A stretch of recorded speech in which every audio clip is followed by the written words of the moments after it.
I'm studying in 4th standard A section. My topic is tell few lines about Kannada Rajyotsava. Karnataka Rajyotsava is a reminder of our rich culture, heritage and the unity all brings together people from different parts of our state. That red and yellow flag that we proudly symbolizes the strength, bravery and culture and pride of the state. Thank you.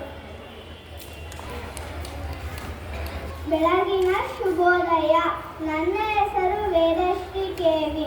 ನಾನು 4ನೇ ತರಗತಿ B ಭಾಗದಲ್ಲಿ ವ್ಯಾಸಂಗ ಮಾಡುತ್ತಿದ್ದೇನೆ. ನಮ್ಮ ಕನ್ನಡ ನಾಡು ಶ್ರೀಗಂಧರ ನಾಡು, ಕರುನಾಡು, ಕನ್ನಡಾಂಬೆಯ ನಾಡು ಎಂದು ಕರೆಯುತ್ತೇವೆ. ನಮ್ಮ ಕನ್ನಡ ನಾಡು ಸುಂದರ ನಾಡು, ಶಿಲೆಗಳ ಬೀಡು. ಪ್ರತಿ ವರ್ಷ ನಾವು ನವೆಂಬರ್ 1ರಂದು ಕನ್ನಡ ರಾಜ್ಯೋತ್ಸವವನ್ನು ಆಚರಿಸುತ್ತೇವೆ. ಅಲ್ಲಲ್ಲಿ ಹರಿದು ಹೋಗಿದ ಕರ್ನಾಟಕ ಬಂದು ಕೂಡಿದ ದಿನ ನವೆಂಬರ್ 1. ಇಂದು ನಾವು 69ನೇ ಕನ್ನಡ ರಾಜ್ಯೋತ್ಸವವನ್ನು ಆಚರಿಸುತ್ತೇವೆ. ಧನ್ಯವಾದಗಳು.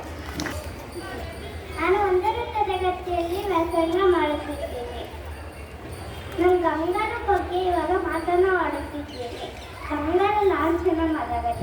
ಗಂಗರ ಮೊದಲ ರಾಜಧಾನಿ ಕೋಲಾರ. ಗಂಗರಾರು ಸ್ವತಂತ್ರವಾಗಿ ಕ್ರಿಸ್ತ ಶಕ 350ರಿಂದ 600ರವರೆಗೆ ಕರ್ನಾಟಕದಲ್ಲಿ ಆಳ್ವಿಕೆ ನಡೆಸಿದರು. ಧನ್ಯವಾದಗಳು. ಎಲ್ಲರಿಗೂ ಬೆಳಗಿನ ಶುಭೋದಯ. ನನ್ನ ಹೆಸರು ಪುಷ್ಪ. ನಾನು 1ನೇ ತರಗತಿಯಲ್ಲಿ ಓದುತ್ತಿದ್ದೇನೆ. ಇಂದಿನ ಮುಖ್ಯವಾಕ್ಯಗಳು.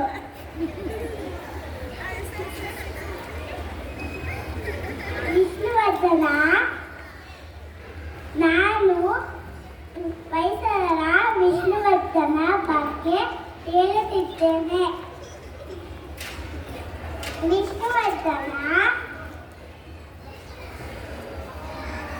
ಪರಿಸರ ಶ್ರೇಷ್ಠ ಅರಸ.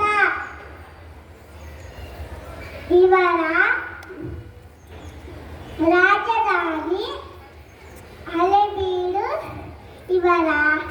ಇವರು ದೇವಾಲಯಗಳನ್ನು ಕಟ್ಟಿಸಿದ್ದಾರೆ.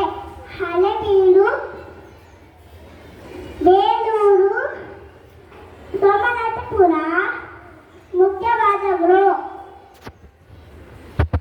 ಇವರ ಲಾಂಛನ ಹುಲಿಯನ್ನು ಕೊಲ್ಲುತ್ತಿರುವ ಸ್ಥಳ. ಧನ್ಯವಾದಗಳು. ನನ್ನ ಹೆಸರು ರಚನಾ. ನಾನು 2ನೇ ತರಗತಿಯಲ್ಲಿ ವ್ಯಾಸಂಗ ಮಾಡುತ್ತಿದ್ದೇನೆ. ಇಂದು ನಾನು ವಿಜಯನಗರ ಸಾಮ್ರಾಜ್ಯದ ಅರಸರಾದ ಕೃಷ್ಣದೇವರಾಯರ ಬಗ್ಗೆ ಮಾತನಾಡುತ್ತಿದ್ದೇನೆ. ಕೃಷ್ಣದೇವರಾಯರು ವಿಜಯನಗರ ಸಾಮ್ರಾಜ್ಯದ ಚಕ್ರವರ್ತಿ ಮತ್ತು ಅರಸರಲ್ಲಿ ಪ್ರಮುಖರಾಗಿದ್ದರು. ಇವರು ತುಳುವ ರಾಜವಂಶದ 3ನೇ ಅರಸರಾಗಿದ್ದರು. ವಿಜಯನಗರ ಸಾಮ್ರಾಜ್ಯದ ಆರ್ಥಿಕ ಕಾಲದಲ್ಲಿ ಸುವರ್ಣಯುಗ ಎಂಬ ಬಿರುದು ಪಡೆಯಿತು. ಇವರು ಮಾಡಿದ ಸಾಹಸದಿಂದ ಜನರಿಗೆ ಕನ್ನಡ ರಾಜ್ಯ ರಾಮರಮಣ ಎಂಬ ಬಿರುದು ನೀಡಿದರು.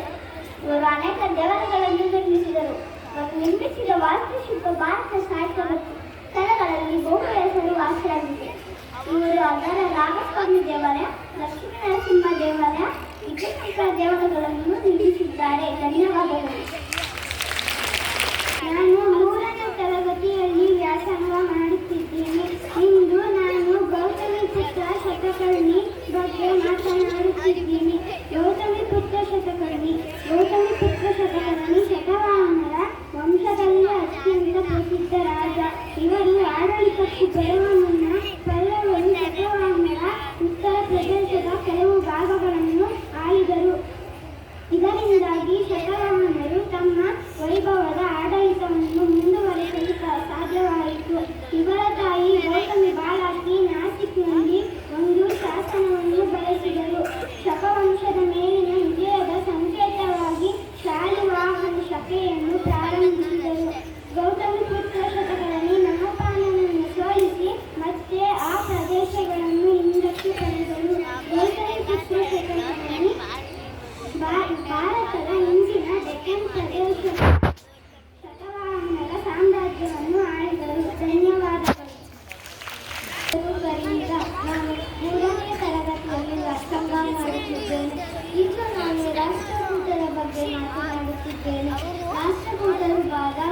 ಚಾಲುಕ್ಯರನ್ನು ಸೋಲಿಸಿ ತಮ್ಮ ಸಾಮ್ರಾಜ್ಯವನ್ನು ಕಟ್ಟಿಕೊಳ್ಳುತ್ತಾರೆ. ಗಂಭೀರುಳ್ಳ ರಾಷ್ಟ್ರಕೂಟ ಸಾಮ್ರಾಜ್ಯದ ಸ್ಥಾಪಕ. ಇವರ ರಾಜಧಾನಿ ಮಾನ್ಯಪೇಟ, ಅದು ಈಗಿನ ಗುಲ್ಬರ್ಗ ಜಿಲ್ಲೆಯಲ್ಲಿದೆ. ಇವರ ಲಾಂಛನ ಇವರ ಕಾಲದಲ್ಲಿ ಕಟ್ಟಿಸಲಾದ ದೇವಾಲಯಗಳು ಕೈಲಾಸ, ಮಿಥುನ, ಜಗನ್ನಾಥ ದೇವಾಲಯಗಳು. ರಾಷ್ಟ್ರಕೂಟರಲ್ಲಿ ಪ್ರಸಿದ್ಧರಾದ ರಾಜರು ದಂತಿದುರ್ಗ, ಗೋವಿಂದ, ಇಂದ್ರ ಮುಂತಾದರು. ಧನ್ಯವಾದಗಳು.